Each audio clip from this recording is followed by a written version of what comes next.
Hello, welcome to Memo Conversations. I'm video producer Osman Butt. New Age spirituality, seances, perennialism, magic, and Eastern wisdom. While we tend to think of these movements as something born of the social revolutions of the 1960s, they are in fact follow changes that took place in the earlier generations. The 1920s saw an upsurge in the interest in the world of the unseen, death, metaphysics, and challenges to both the materialistic worldview and traditional religions. The devastation of the First World War, which not only caused widespread disillusionment with old ideas, but left many feeling a profound sense of grief at the widespread loss of life. A new generation of men and women aimed to re enchant society, but the spiritualist movements did not only take place in North America, Europe, and the West, it also took place in the Arab world. Not only that, the two worlds bled into one another, with the Middle Eastern fakirs making names for themselves in Paris, New York, and elsewhere. What do we really know about these movements, the individuals involved, and their place in history? A new book, Holy Men of the Electromagnetic Age, takes this topic heads on. Joining me is the author Ralph Cormack. Raphael Cormack is an associate professor of Arabic at Durham University. He is also a writer, editor, and translator. His first book, Midnight in Cairo, was the history of Cairo's early 20th century entertainment industry, told from the perspective of its female stars. Holy Men of the Electromagnetic Age is his second book and our topic of discussion. Ralph Cormack, welcome to Memo Conversations. Hi, great. Thanks for having me on. Thanks so much. Well, it's a great pleasure for us to have you. I mean, this was a really fascinating book. I mean, we did a review of it in the Middle East Monitor, and there's a lot here to sort of get through. But first, let's sort of start here. With you personally, what actually interested you in even pursuing this kind of history? I mean, your previous book was on Cairo's nightlife and nightclubs and entertainment, which was also an excellent book. So what drew you to wanting to cover this topic?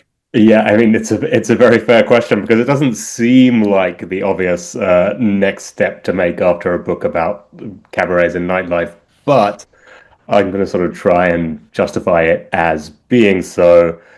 Partly because, I mean, one thing it came out of is during the research of doing that book, I was going through the popular press and the popular magazines, particularly of Egypt and also the rest of the Arab world, and couldn't help but notice that alongside singers and actresses and performers, there were a surprising number of hypnotists, spiritualists, occultists, all of these different people also plying their trade at the same time.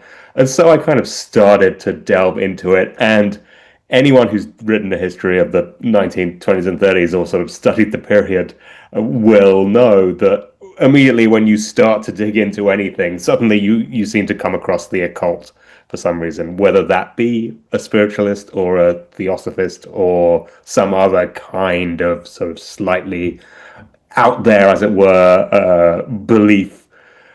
I find it quite hard to define the occult actually, because it is this sort of huge morass of different things. But basically, the way I'm looking at it is a belief that beyond the physical world, other things exist that we can access and we can control. So anyway, long story short, so I started finding all these people and I really was just trying to figure out, well, what is going on with this? Why are so many people interested in it? And as perhaps we'll talk about in a little bit, there seems to be something particular about this period of the 20s and 30s, the uncertainty, the kind of trauma of previous decades that makes it a period that is particularly ripe for the occult. And looking at the occult helps us see some of the anxieties and the kind of dreams and hopes and fears and all the rest of it of people who were living there at the time more clearly, perhaps, or certainly very clearly than other places.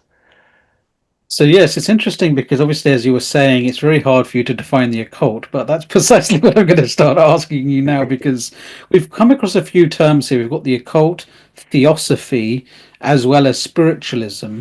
So my sort of question is, scholars have come up with these sorts of terms, and obviously to describe these different movements. I mean, we've had so many different terms being used. The French used métaphysical, I think, something along that line, which is a very similar kind of movement too. But I'm sort of wondering, what do scholars say about what these movements are? How would they sort of see and define them, at least traditionally? And because we're sort of sitting here and thinking, well, belief in the unseen is an old idea. It's something that's a foundation of a lot of religions. But within the sort of literature on this topic, there is a sort of sense that this is something that is separate from traditional religious worldviews. I mean, although the two might bleed into each other at times. So could you perhaps tell us, what do these different terms mean and how are they sort of different to what previously went? Yeah, I mean, you have identified the precise problem with any kind of definition of the occult, and the one that I gave, the idea that there is an unseen world beyond the material that can affect our world. I mean, that religion, called pretty much all of the major religions, fall into that definition too. And so one answer is to say, well, occults, basically, occult movements are just exactly like other religions, and that's how we should classify them. But it seems to me, at least on the face of it, that that doesn't quite work. Just, maybe philosophically it might work, but historically speaking, there seems to be something different about the people who I feature in my book, so who we'll go on to talk about, I'm sure, Tahar Bey and Dr. Dahish, and other mainstream religions.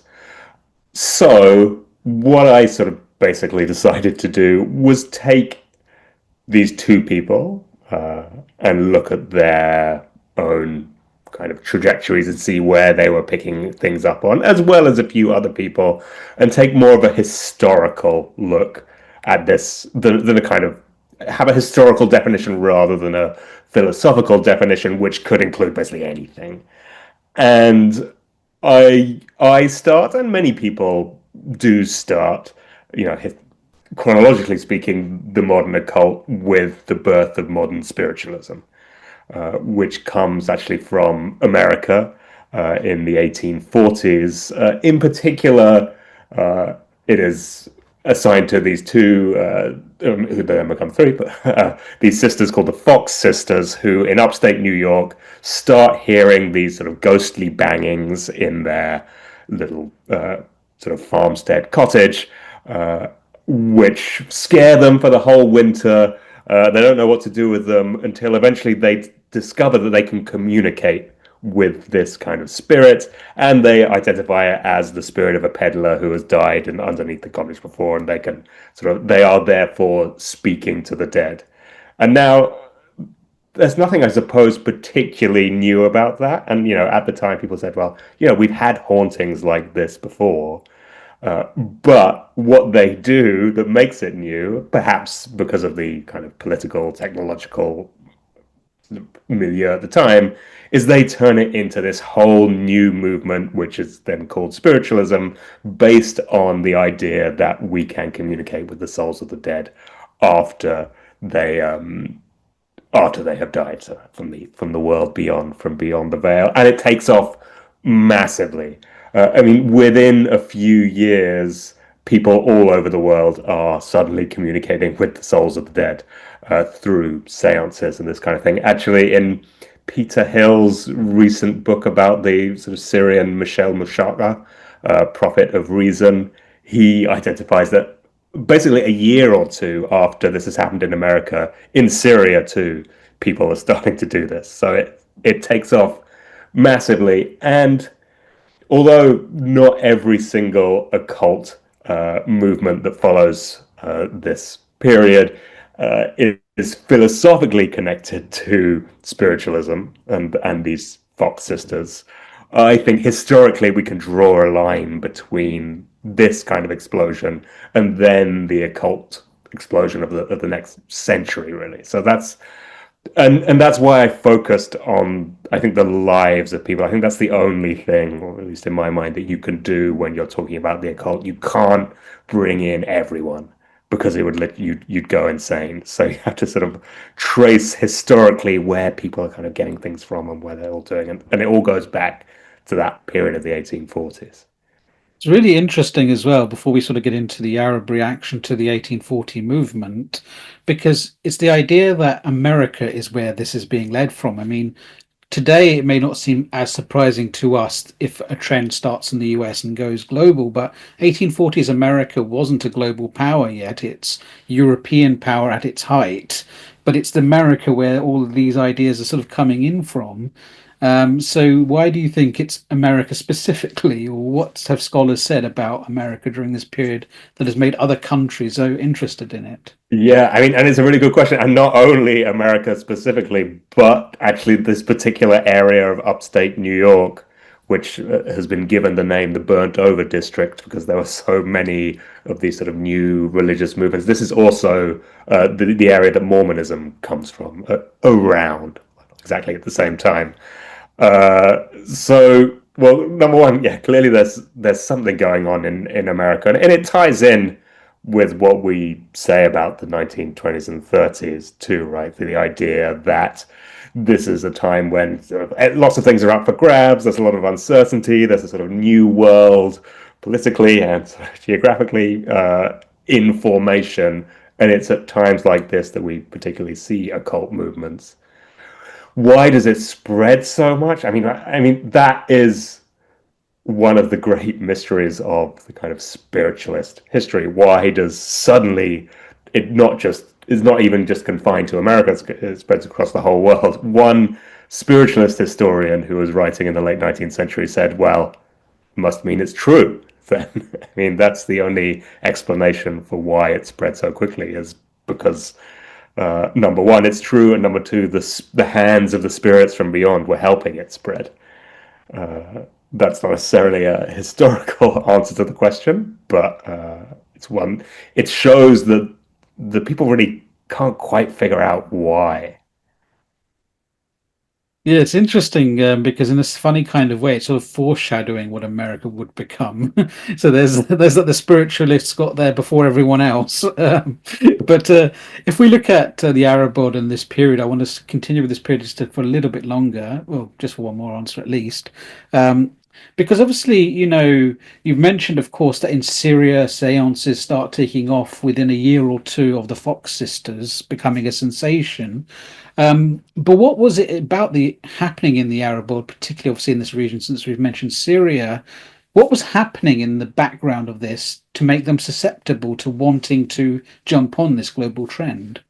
Yeah, well, I will say, even though there are seances, and as I say, documented in Syria in the late 1840s, it's not actually really until sort of the very beginning of the 20th century that we do get significant kind of spiritualist movement in the Arab world. Perhaps you could go back to the 1890s if you were being very kind of pernickety about it. But it's actually it doesn't take off massively in the Arab world at this point. It's not until the 1900s that it does. And maybe we could go there because that story is very interesting. And I actually didn't get enough space as I wanted to cover it in the book. I had to cut out a lot of the material there. I mention it.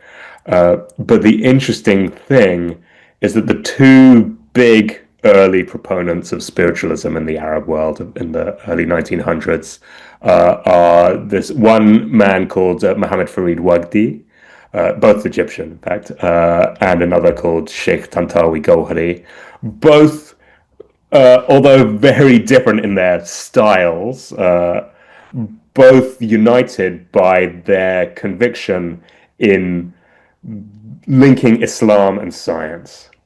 And so they wrote lots of other. Tantawi Gowhari too was very committed to educating people about, modern biology, modern chemistry, as was Mohammed Farid Wagdi, and both serious religious figures in their own right. Especially Wagdi, a very establishment religious figure, and they both get interested in this idea of spiritualism being a form of Western science.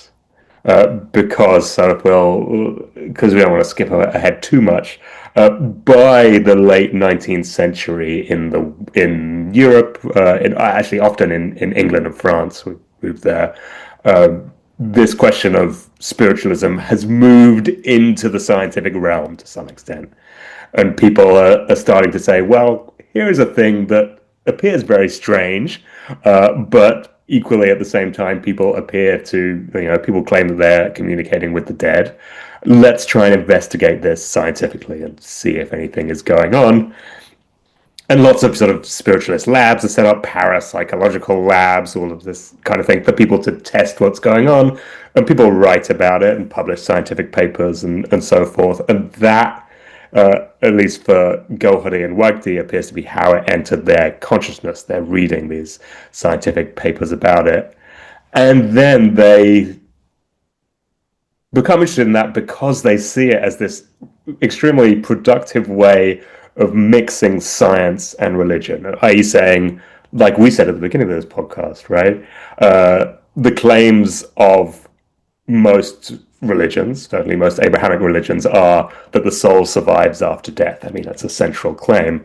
And here we have European scientists investigating this very same question.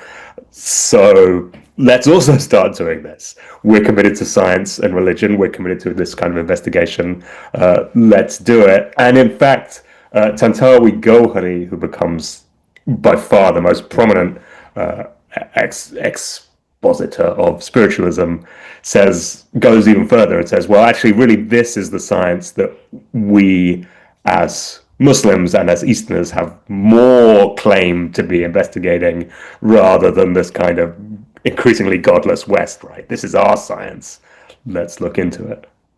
Really interesting because obviously this is a time period where in the background we do have creeping colonization from the West happening. And even if obviously the mandates that would come in the Arab world happen at the end of the First World War, but even by this period, the 1900s, it's clear the West is encroaching more and more into the Arab world. Not a surprise that it's happening in Egypt because, of course, you had the Napoleonic invasion of Egypt in the 19th century, increasing interactions between the two societies.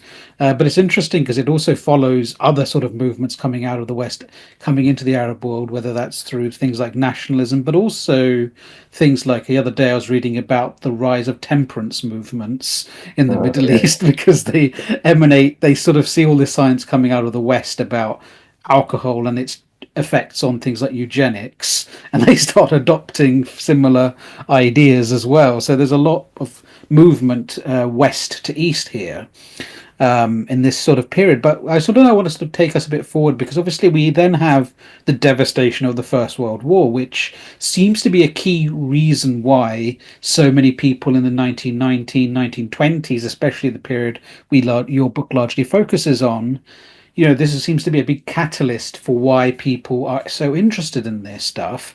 And as I sort of saw from your book, as well as, mentioned briefly in the introduction, there's a sort of widespread disillusionment with the old way of doing things. First of all, there's obviously a lot of trauma in society, as you point out in the book, because so many people have gone. I mean, we tend to call those in the First World War the lost generation.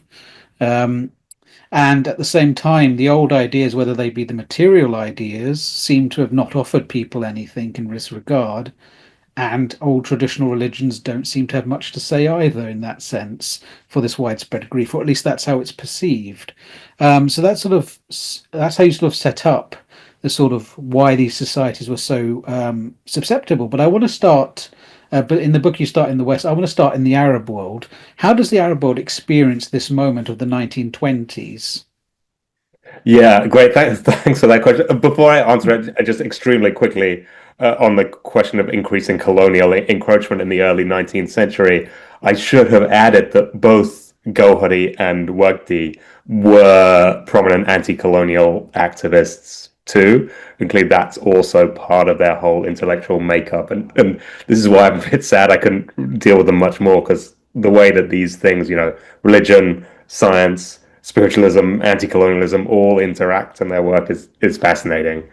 But yeah, so, and maybe we'll get to talk more about Europe, but that feels to me like a story, as you've said, that people know to some extent, right? The devastation of the First World War, people searching for new kind of ways to look at civilization, crumbling West, crumbling materialism, searching for something new. Many people went to the occult, spiritualism, theosophy, all of these things. But the story of the Middle East is much less well known, particularly the story of the occult in the Middle East. It's some people have written sections about it, but as far as I know, no one has dedicated a book to the occult in the 20th century Middle East. And what's interesting about what's going on is you can paint a very similar picture to the West, or at least one that in some way rhymes with what's going on in the West, and that is the end of the Ottoman Empire, right? Which is actually perhaps one of the more significant fallouts of the First World War that people sort of seldom talk about when they're talking about the fallouts of the First World War. But this certainly is one. The Arab world, which was largely under Ottoman control, is now not, and is now growing under essentially colonial control. At the same time, as we've already said, all of these it's a time of huge intellectual change, sort of the increasing encroachment of modernity. Perhaps that means Western modernity. We can debate that. That has been going on for a few decades, but is really reaching a height. People are in the same, I don't know, I was going to say in the same way, not in the same way as they are in the West, but people are still feeling similar things, i.e. that the whole political order has been totally shaken, that everything is up for grabs, that there are all these new things going on, and they're looking for something to hold on to.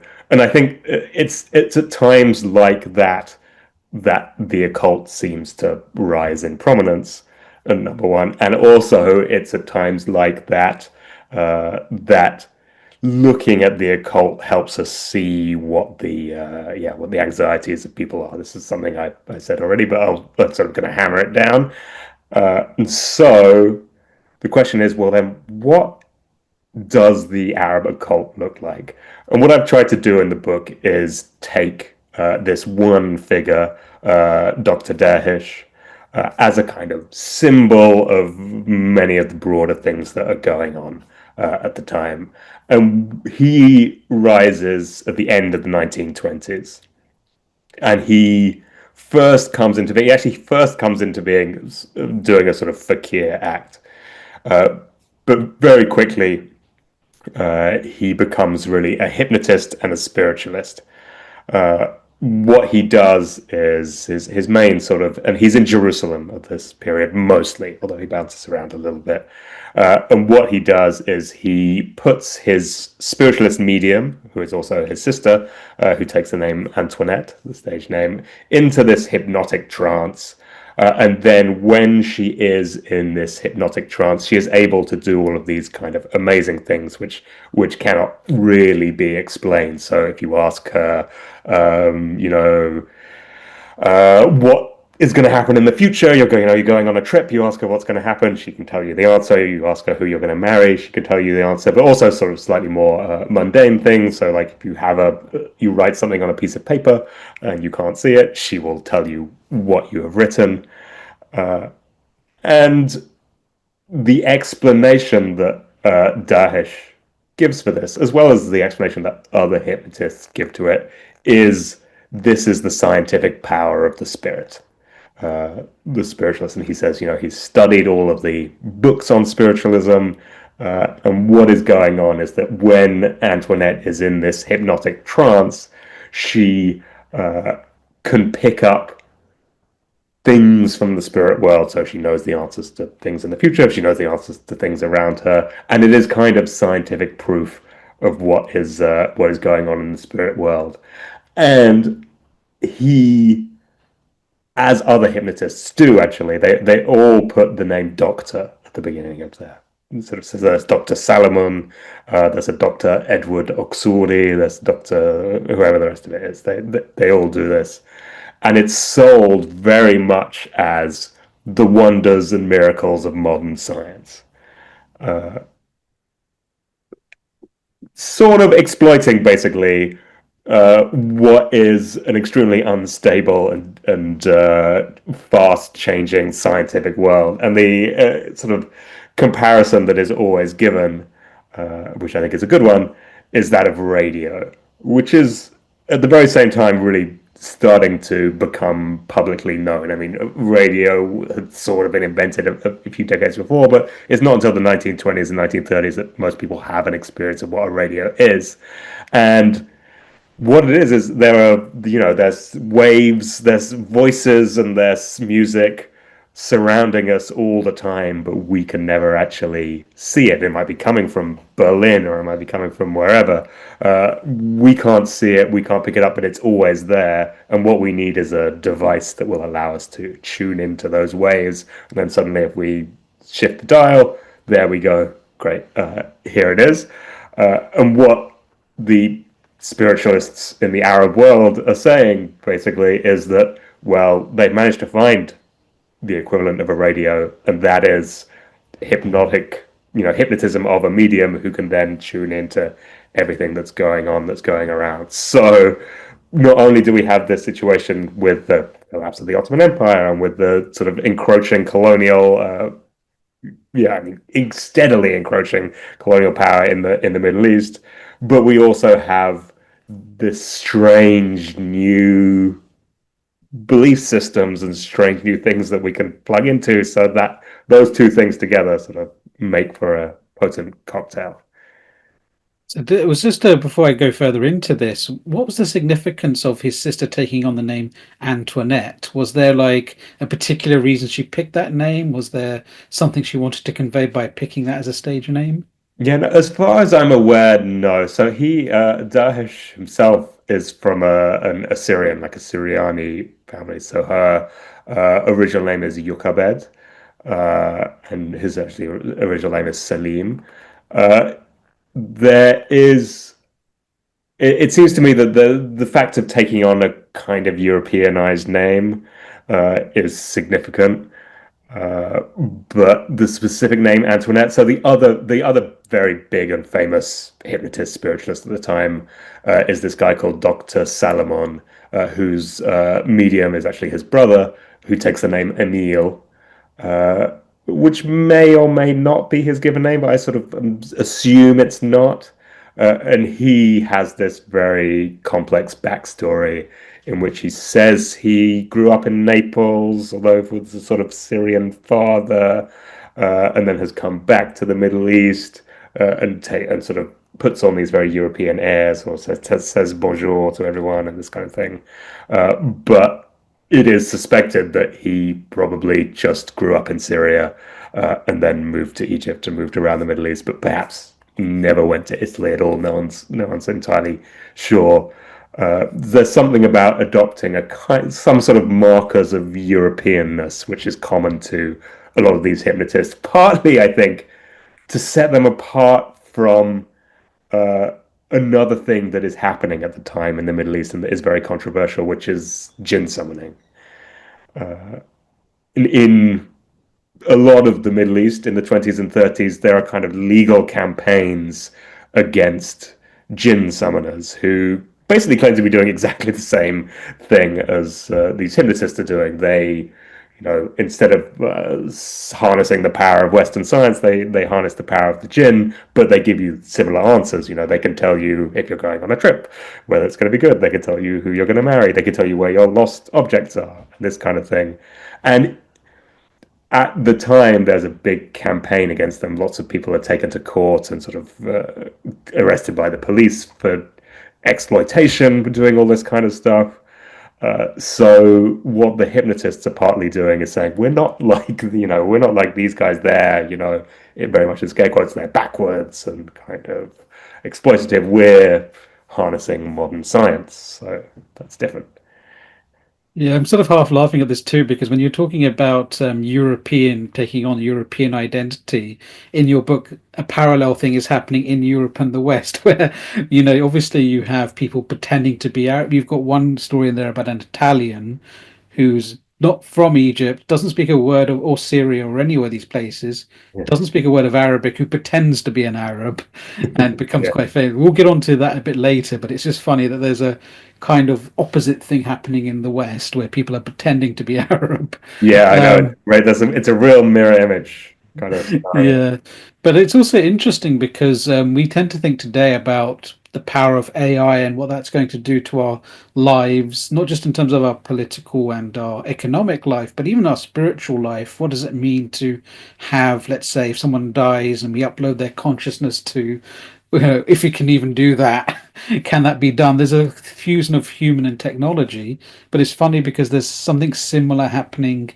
in the 1920s when you think about even before radio you have telegrams and those telegram lines where information is flowing and then you can hear voices through telephones and that produces its own sort of dynamics. People thought, some people thought, it, are you actually hearing the person at the other end, or is there like a spirit that's talking to you? Photography as well, are you Yeah. capturing someone's spirit when you take a picture? They have a lot of the same concerns we today have with in regards to AI.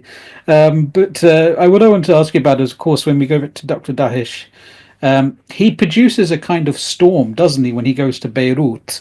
He does a performance, and there was a particular Catholic journalist with a Catholic journal there, and he sort of reports in horror at what people coming up to him at the end of the show were saying about this performance. Could you perhaps tell us a little bit about this story, about what was said, and why was it so alarming?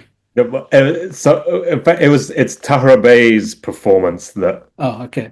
at the time in the 1920s that alarms people, which maybe we'll get back to. But Dr. Dahesh, all of these people, all these occultists, I mean Tahra Bey and Dr. Dahesh are the ones I look at, really alarm the religious establishment uh, for sort of obvious reasons.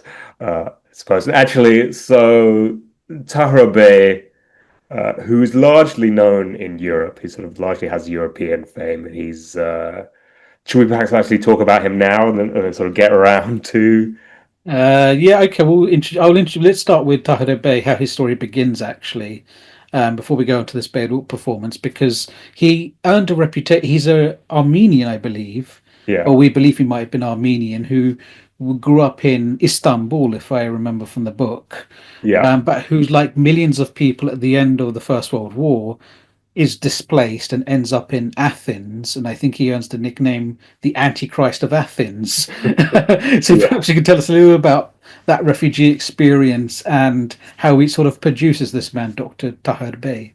Yeah, so yeah, he is, I mean, almost certainly, like 99.9%, he is Armenian. Born Krikor Kalfayan in 1900 in Istanbul. Uh, though much more than that, it is a little bit hard to say. He probably seems to have grown up for most of his up to his teens in Istanbul. His mother maybe died when he was young. Perhaps he was raised by an uncle. Then in 1920-ish, he appears to have left Istanbul and yeah, and become, as you say, a refugee, as so many people were, as the Ottoman Empire is falling apart. This book, as I said before, and I'll say again, can be read as very much a sort of what happened after the collapse of the Ottoman Empire uh, book. It's There are many different stories about where he went between 1920 and 1923. Perhaps he was in Smyrna, perhaps he was in Cairo. He was almost certainly for a brief period in Thessaloniki in Salonika, and we know this because he was Charles Aznavour's cousin, and Charles Aznavour wrote some memoirs about him being there. But what is important, yeah, is that in the spring of 1923, he turns up in Athens as a refugee at the time when Athens is a city that is inundated with refugees from the former Ottoman Empire at that point, largely Ottoman Greeks, but also a large number of Armenians too, like Tahir Bey. It's a period of extreme uncertainty, certainly extreme sort of hardship for a large majority of those refugees. But unlike sort of many of the others, he, instead of sort of taking on the identity of refugee, he sort of takes on instead the identity of Egyptian fakir, even though we know he's not Egyptian, and maybe he's been in Egypt for a little bit of time, but maybe he's actually just reading about all of this in books. But he starts doing this show, which sort of basically remains very similar for the next 50 years or so. He can pierce his body and not feel pain. He can control his own heartbeat. He can put himself into a state that is kind of like a living death and bury himself alive for a long period of time. Essentially, he can control his body with the power of his spirit or his mind, so he says. And this ends up becoming both very popular and also quite controversial.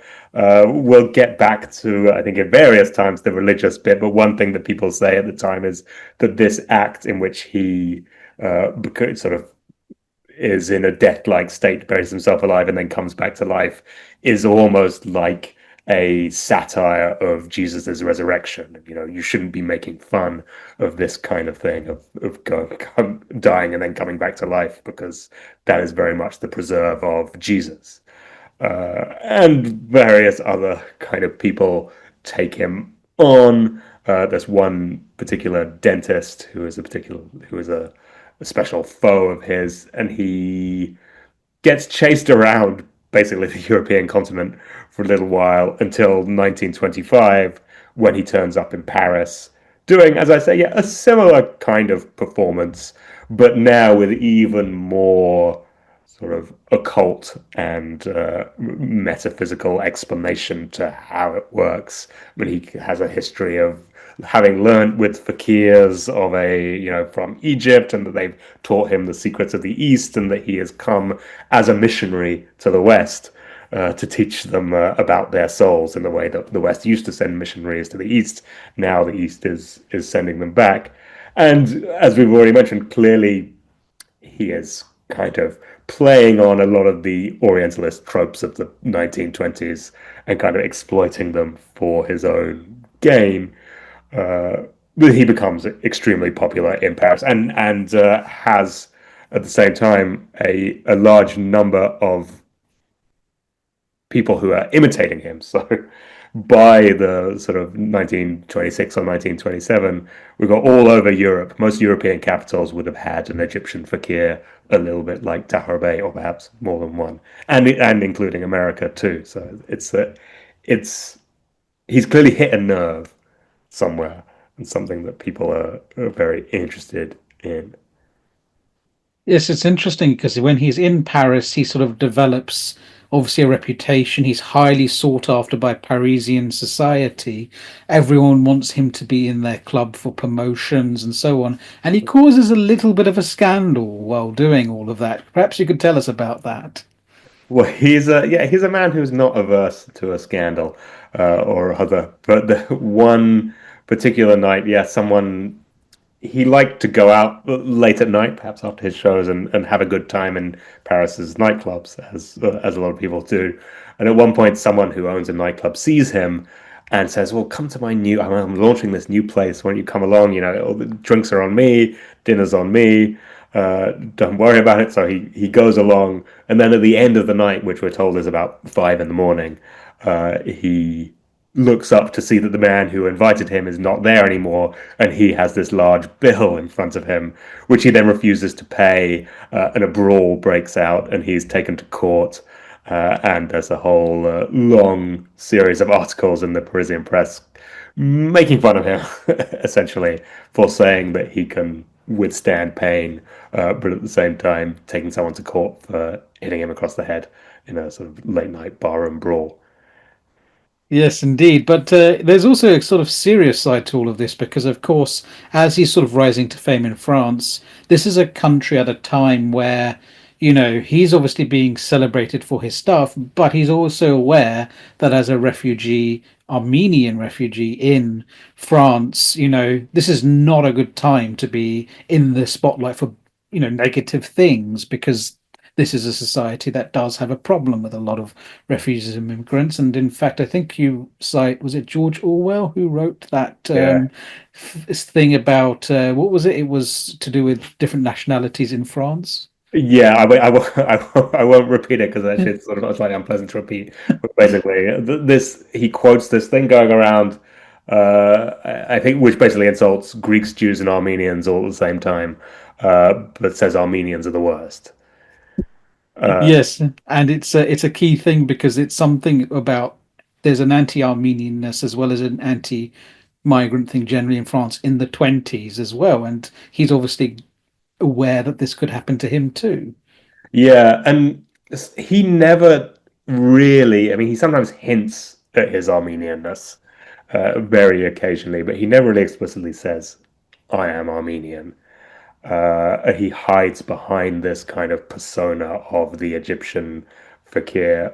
But I think you really have to understand that he's an Armenian refugee in order to understand him at all, or at least number one, to have any sympathy for him. He's clearly been through a huge amount, but also to understand why he might take on this sort of exotic Eastern persona of Egyptian fakir rather than the much more kind of, well, despised, as it were, persona of an Armenian refugee. People, if he's an Egyptian fakir, he can perform in front of everyone. He gets lots of money to do it rather than sort of facing their approbation.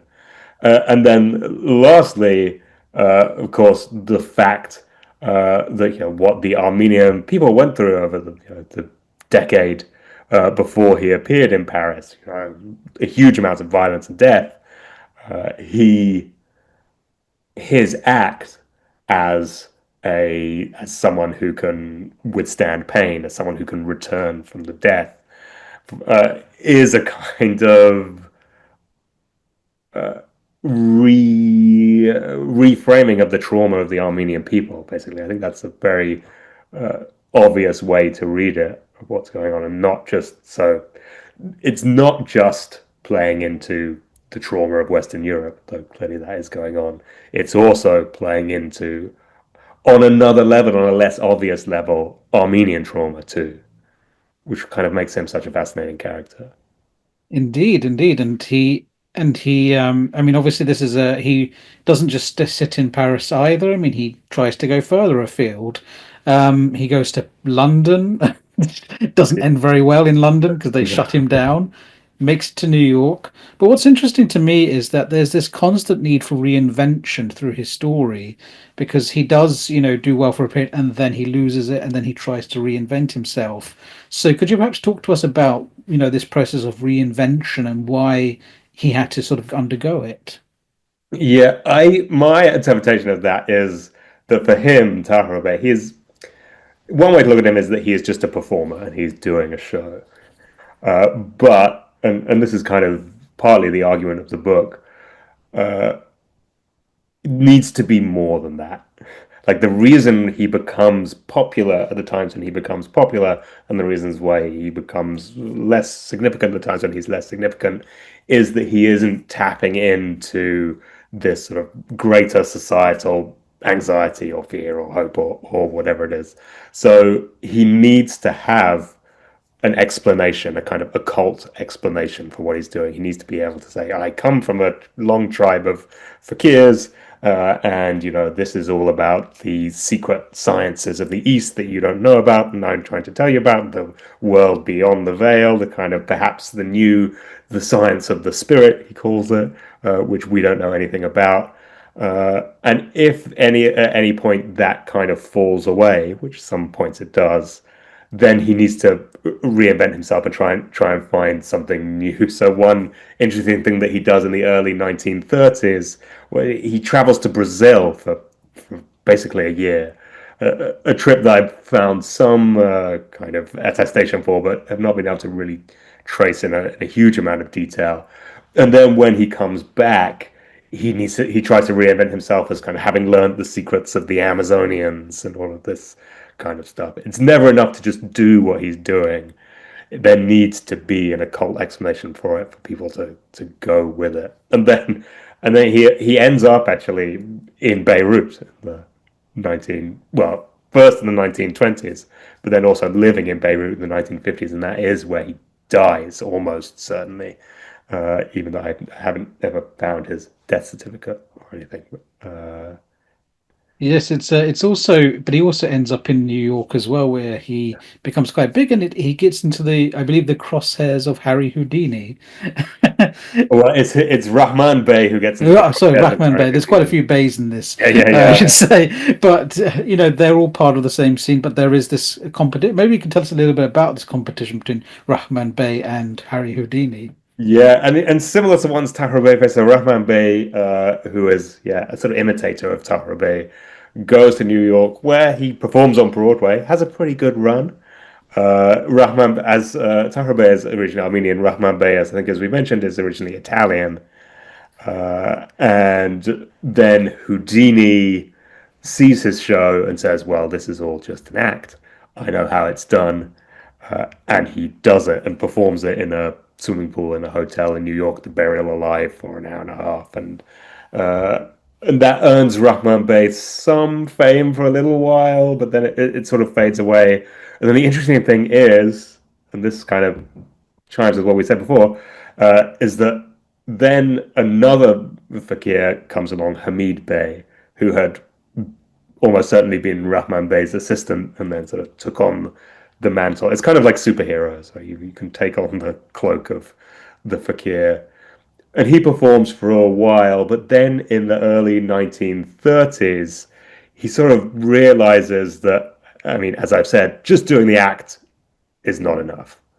You need some kind of deeper metaphysical explanation for all this in order for people to take it seriously. And he starts to take up with one of actually the most prominent yoga practitioners at the time, Swami Yogananda, who wrote Autobiography of a Yogi, which was apparently Steve Jobs' favorite book. Steve Jobs gave it to everyone at his funeral, something like this. But he takes up with him and then starts to turn the act into something more of a religious movement, which he calls the Coptic. I can't now exactly remember. Basically, the Coptic American organization or something like that. I forget exactly what it is. And he comes up with this whole backstory about how he trained in the Coptic temples of Egypt and how he has got the message of the old masters, kind of classic kind of occult stuff, influenced by theosophy probably, and how he's bringing this message to the new world.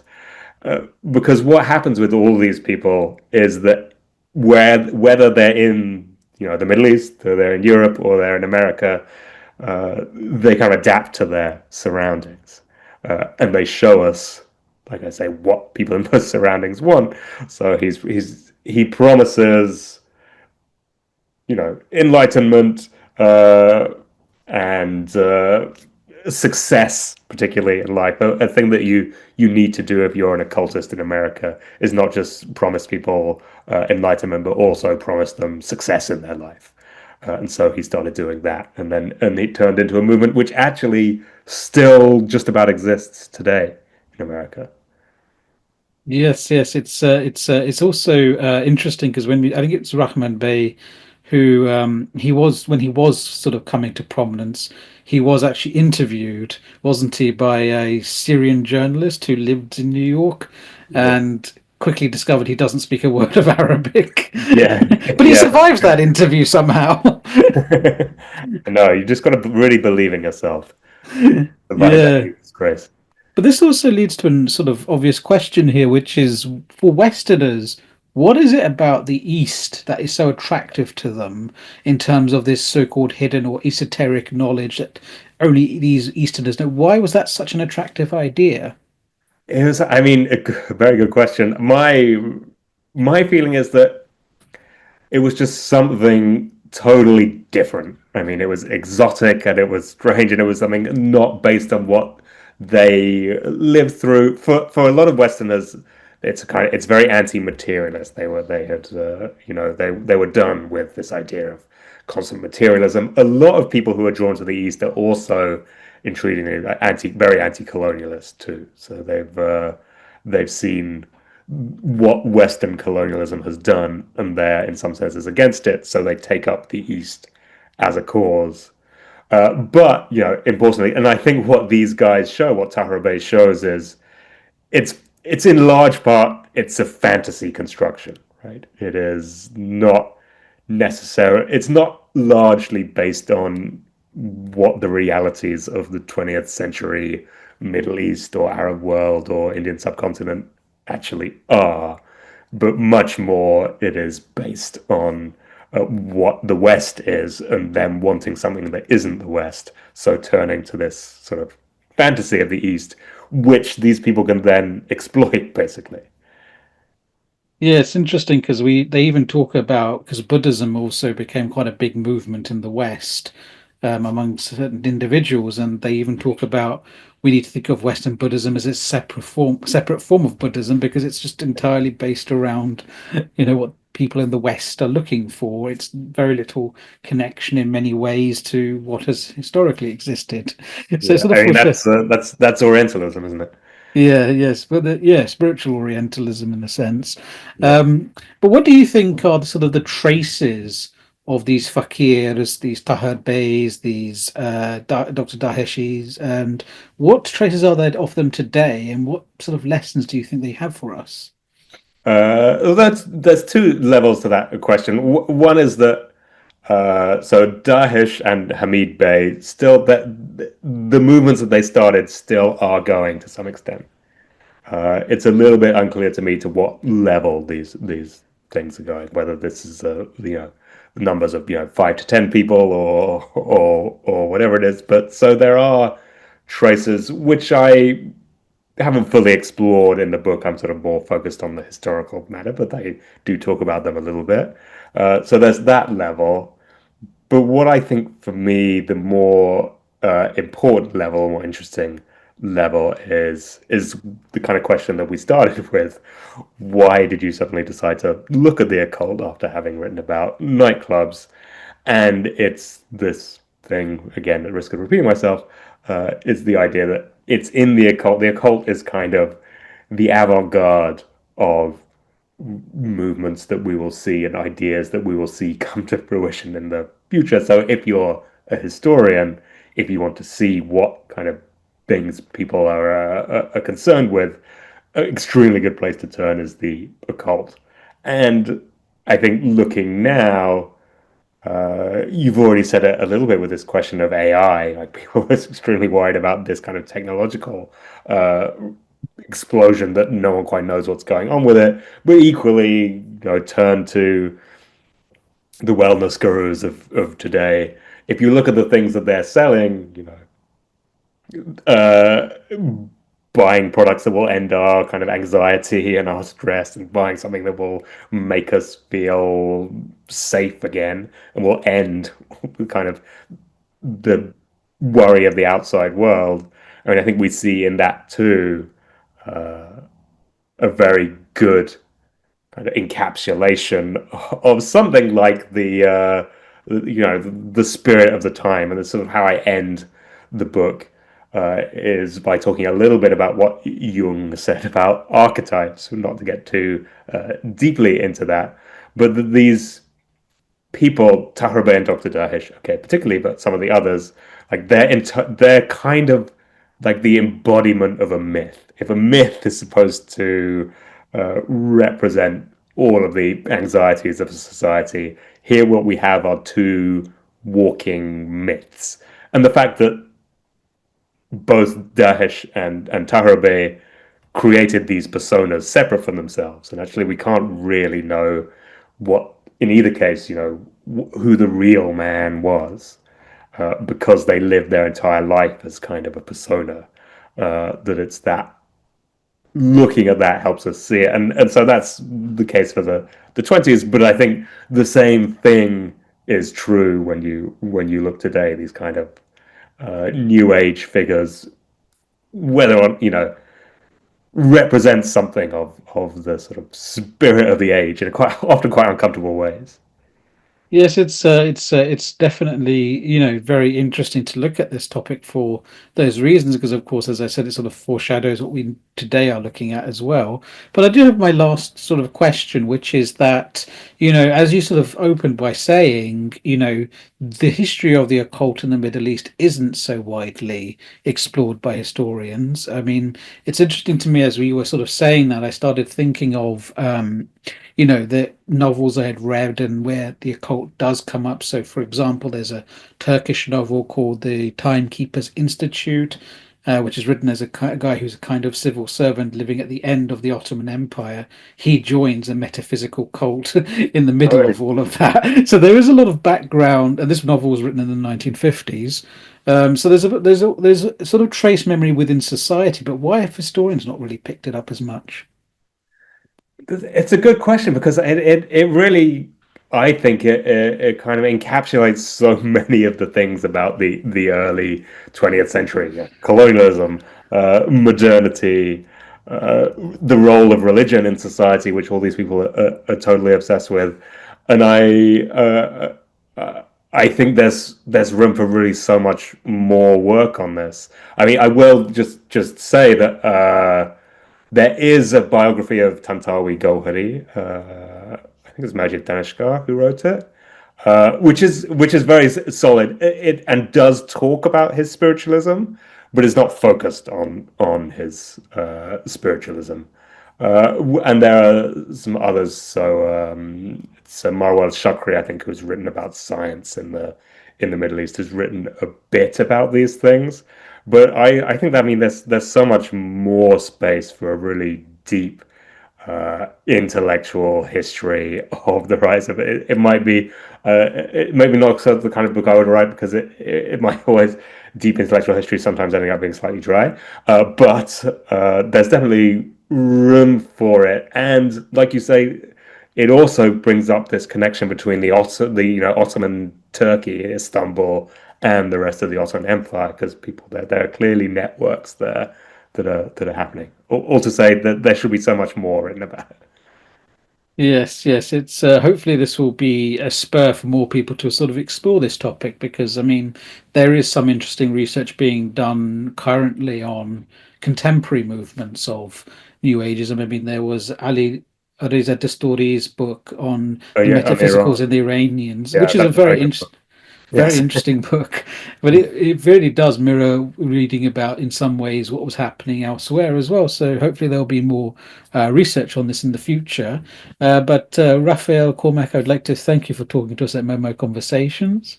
Thanks so much for having me on. It was great. To our audience, before our usual sign off, we do have a special announcement, or I have a special announcement to make. Today's recording of Memo Conversation will unfortunately be my last. I am leaving Middle East Monitor after 7 years of service. Memo Conversations has truly been a special thing to work on, going all the way back to the summer of 2020, when we initiated this podcast as a replacement for our in-person conferences that Memo did before the pandemic. We couldn't have imagined, though, that this podcast would still be running after all this time, and how it has grown, the time dedication that we've put into it. It's been truly enjoyable, and for our guests, we've had guests on from different fields. All sorts of incredible conversations have happened, and it's sort of my hope that we've spread a little bit of enlightenment through these conversations, including today's one. But I'd like to sort of sign off by saying, I would like to offer a very profound thank you to all of the members who have worked on this podcast. I'd like to thank all of the guests we've had for sharing their knowledge and their time. I would also like to thank you, the audience, for making this such a wonderful experience. We could not have done any of this without you. Hopefully, together we will, in a small way, make these sorts of conversations more a part of everyday life. And so I'd just like to say thank you to everyone. Thank you to everyone who's tuned in over the years. And yeah, I mean, it's been, I don't know what else to say, a great pleasure. So I'd like to say goodbye and thank you for tuning in. Hopefully, tune in again for another memo conversation, albeit without me.